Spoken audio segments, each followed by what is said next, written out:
This is DRF, Race of the Day. Hi, everybody. Dan Illman, Mike Beer, the DRF Race of the Day for Sunday, September the 12th, race number 9 at Kentucky Downs. Here's the field for the Ladies Turf Marathon.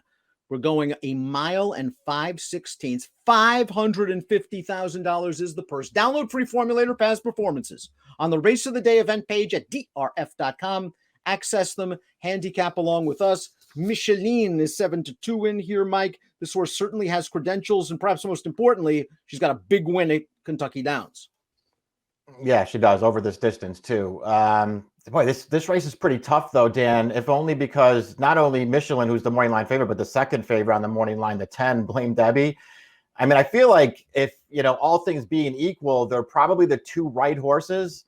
But man, this thing gets a little bit tougher when you start looking at their recent form. And it sort of feels like neither one of them is coming into this race off of, their best recent races. I think that sort of opens things up a little bit. Pace could be the key. I'm not expecting this pace to be fast. We throw up the Timeform US pace projector. Family Way can be close. She's got tactical speed. I guess Three Flamingos, Naomi Broadway, they can be close. But I've kind of seen this trick before with Blame Debbie, Mike. If there's no pace whatsoever, Graham Motion will instruct his rider to go, and we've seen Blame Debbie control glacial paces and kick on strongly in the stretch.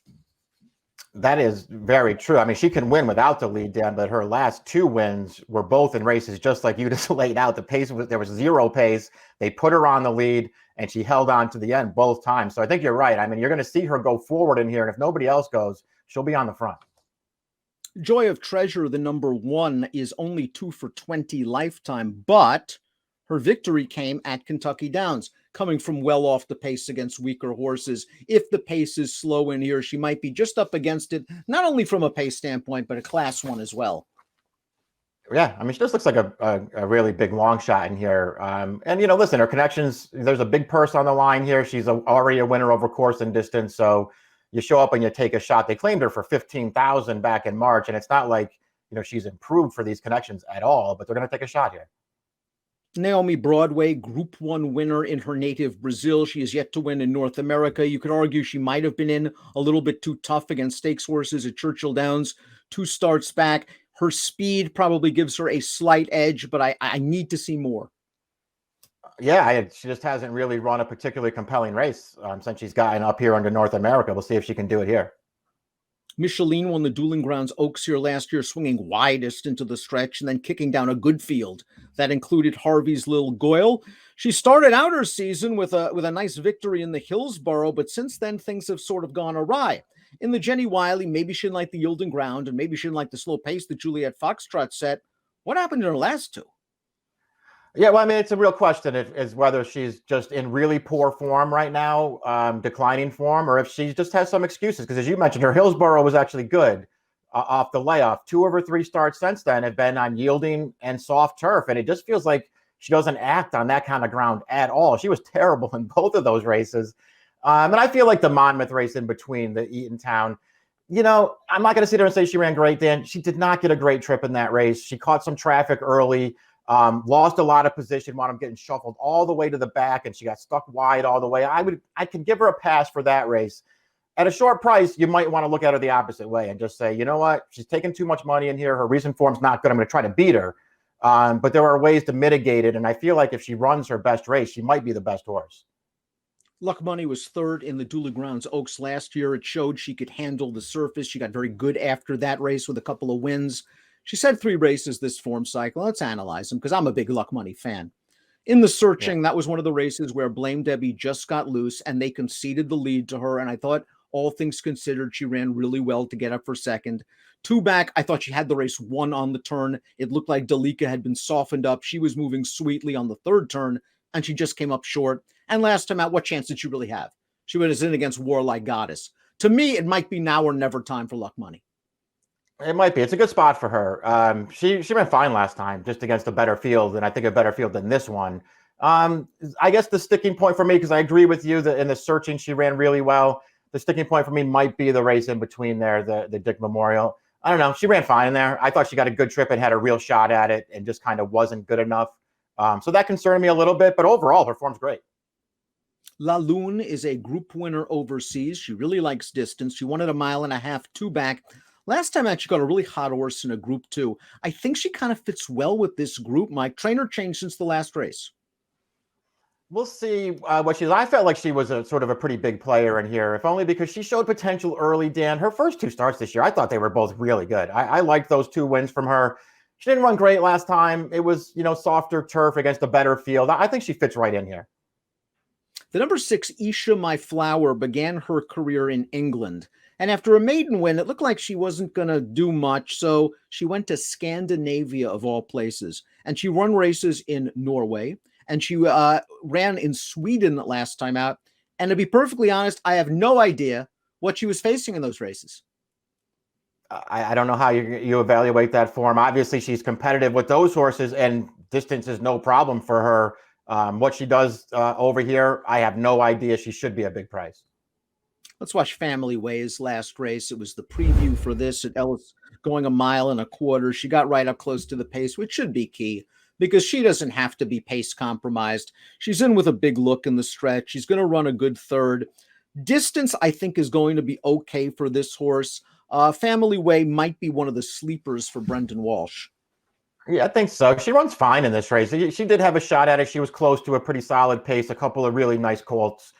Just came and outstayed her in that race. I thought she ran fine. Her form prior to that, I still think was pretty good.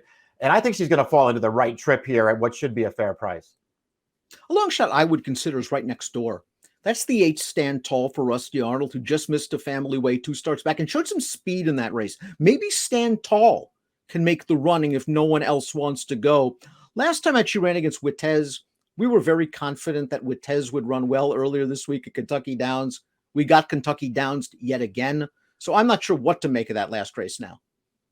Yeah, she didn't. That's true. Wittez, what chance did she really have, though, Dan? She was in against Hendy Woods, probably the best turf horse in the country. So, we'll see. Listen, Stand Tall. Her form she's very consistent. I don't know if she's quite good enough to handle this step up in class, but, the distance should be fine with her. 3 Flamingos, the number 9. Distance should be okay for her as well as a daughter of English Channel out of a Deputy Commander mare. She tried Warlike Goddess 2 starts back. Just draw a line through that race. Last time out, she finished behind Stand Tall while up close to the pace. She can be on or near the lead. She has a win at Kentucky Downs. I think it's a slight reach, but it's not impossible. It's not like she's, her form's for the birds or anything. That's how I feel about her too, Dan. I felt like she was sort of interesting at a big price. I don't know if she's good enough, but I liked her win 3 starts back at the Fairgrounds. I thought she looked good winning that race, and she even ran well against Warlike Goddess at the end of last year. Blame Debbie again, controlled an easy pace en route to winning the Searching. She wasn't able to make the lead, chased a solid pace at Delaware when no match for Luck Money. And last time out in the Dance Smartly, Mike, just seemed like a good spot on paper. And I thought the trip was there for her, and for one reason or other, she didn't fire. Yeah, I was disappointed in her last race. I thought the trip was fine. She just sort of went evenly around there, and maybe she's a filly who's tailing off a little bit at this point. Like we talked about in the Open, Dan, she has the races to be really, really tough in here. I just wonder if she's in, the best form of her career right now. Michael McCarthy's a really good trainer. He took Go Big Blue Nation for $75,000 in her, 7th lifetime start as a maiden, and has turned her into a really useful horse on the turf in Southern California. Here's the win in her entry-level condition last time out at Del Mar. She showed some tactical speed in this race. The trip, I think, worked out for her. She draws away as an odds-on favorite should. Now she is going to step up in class, but from a speed figure standpoint, she fits very well with these horses. Yeah, she's a big fit on speed figures. I wanted to like this horse more. I started looking at her on paper, then I looked at her races. I really wanted to like her more than I wound up liking her. She did win that race very easily last time, but man, did she get a perfect trip in there. And I just wasn't, that impressed with the way she did it. I'm not going to be surprised when she runs well in here, but I don't think I want to bet her as one of the shorter prices either. Palace Athene stretches out yet again. Johnny Terranova tried this a couple of times with her earlier in her career. I actually liked her at slightly shorter distances. So they're going to try to stretch her out again and step her up in class. And I just don't love the form she's been in since being switched to this barn. I agree. And, it's not like her form with Terranova was fine, but it's not like she was, some kind of stakes horse then either. She had real trouble winning races against weaker horses. I just don't really feel like she's that good. Top pick time for our Sunday DRF race of the day. Grab those free formulator past performances. Family Way can get close to the pace. I think she's going to probably sit a good trip, and I think we have yet to see her best. And that's why I took her, Dan. I don't have a ton of confidence in her. I didn't know what to do with Micheline, who is the horse I wanted to take. I'm a big fan. I think this is the right race for her. Her recent form just a little bit questionable, and she's going to be a short price. So I went in a different direction. I'm going to try to beat her. I'm going to spread in the multis with my top 4 picks. Luck Money, I'm kind of married to. And I'm going to give her one last chance. I do think she has had some excuses. The race at Delaware is the race that worries me because I thought she should have ran right by that horse on the lead. And I know Dalik is a nice horse. 7-5, 3-11 for Mike. 4-8, 10-11 for me. Sunday race of the day. Kentucky Downs. The Ladies Marathon. Good luck.